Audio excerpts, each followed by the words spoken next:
안녕하십니까, 박병욱입니다. 오늘 조선일보에 이제 그 특파원 리포트란이 있어가지고 여기 워싱턴 특파원인데요, 이민석 특파원이 글을 실어놨네요.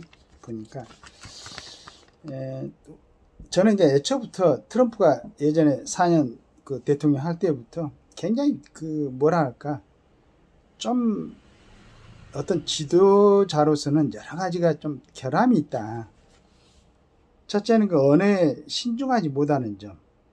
그 다음에 이제 원래 그 뭐 사업을 하던 사람, 더구나 굉장한 그 부동산 재벌이라고 그랬죠. 그렇게 하다 보니까 그 접근하는 사고 자체가 어떤 준칙, 준법, 원칙 이거다고는 좀 뭘 수단과 방법을 가리지 않는 어떤 그 부를 추구하는 그러한 성향. 그 다음에 이제 한 가지, 이건 뭐, 이제, 참, 우리나라에 옛날에 신원서파이라고 있었지 않습니까? 어떤 관리를 등용하거나 사람을 볼 때. 근데 그, 신원서파, 뭐, 써는 제가 글씨 써놓은 건 내가 못 봤었으니까. 하여간, 그런 부분이 굉장히 그, 리더하고는 맞지 않는 그런 모습이었어요. 특히나 저는 헤어스타일을 보고는,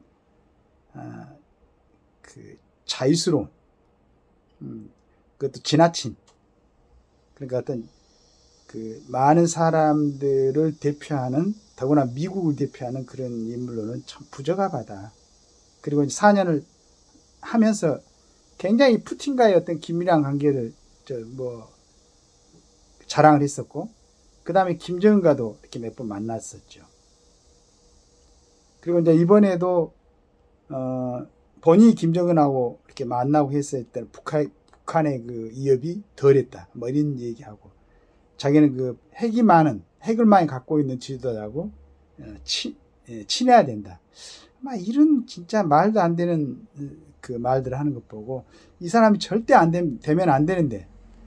그런데 바이든이라는 분이 연세가 있어가지고 자꾸 이제 그 뭐 이렇게 인지 문제가 나오고 하는데 그 후보로 막 거론이 되고 막 그러니까 답답했었는데, 다행스럽게 해리스라는 이제 사람이 나타나서 지금 활동을 하고 있는데, 자, 여기에 이제 그 트럼프에 대해서 이제 우리 특파원 얘기를 해놨네요. 지난 한 달간 미국 대선판을 뒤흔든 사건 현장에서 트럼프 핵심 참모들과 대화할 기회가 여러 차례 있었다. 제도권 정치를 혐오하는 이들을 워싱턴 정가에서 마주치기 쉽지 않았다.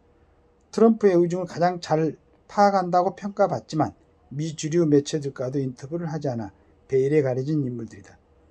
바이든의 후보 사퇴를 초래한 TV 토론장 청와를 피한 트럼프가 대관식을 치른 공화당 전당대장 등에서 이들을 만나 질문을 쏟아냈다. 트럼프는 김정은을 다시 만날 것인가?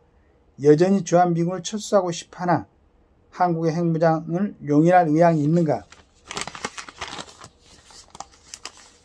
그런데 답변이 불분명하거나 중구난방이었다. 중국, 유럽 문제엔 거침없이 명쾌한 답변을 내놓던 이들이 한국 질문을 받자 얼버무리기 시작했다.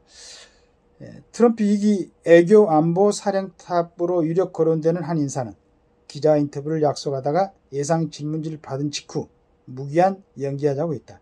애초에 북한 문제 등을 두고 트럼프와 진지하게 상의하거나 방침을 정한 적이 없는 듯했다.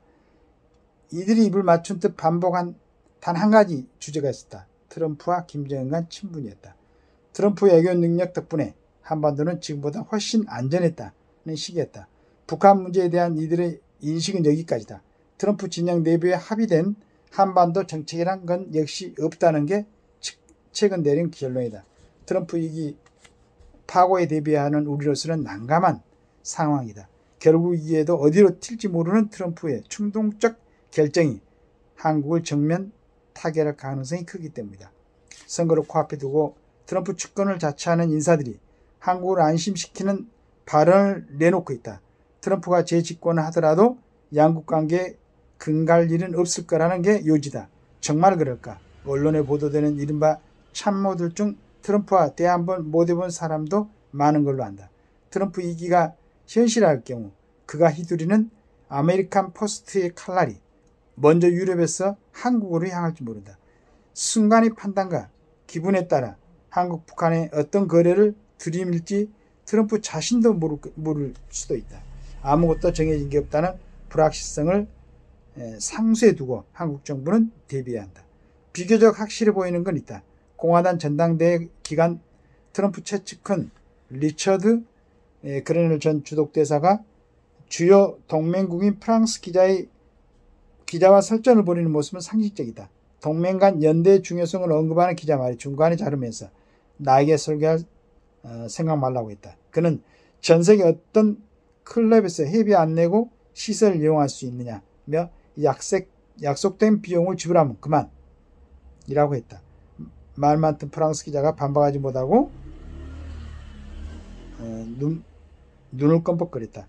트럼프 2기 행정부가 동맹을 다루는 장면이 그려졌다.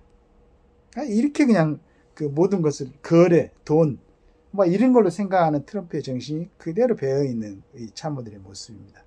우리도 잘 생각하고, 물론 이제 저는 이번에는 트럼프가 되지 않을 거라고 생각합니다. 미국 국민들이 조금 객관적이고 상식적이라면 트럼프를 선택하지 않겠죠. 그런데 만약에 혹시 트럼프가 선택되더라도 이런 부분에 대해서 대비를 해야 된다고 이 특파원도 걱정을 하고 있는 것 같아요. 우리도 준비를 해야 될 것 같습니다. 감사합니다.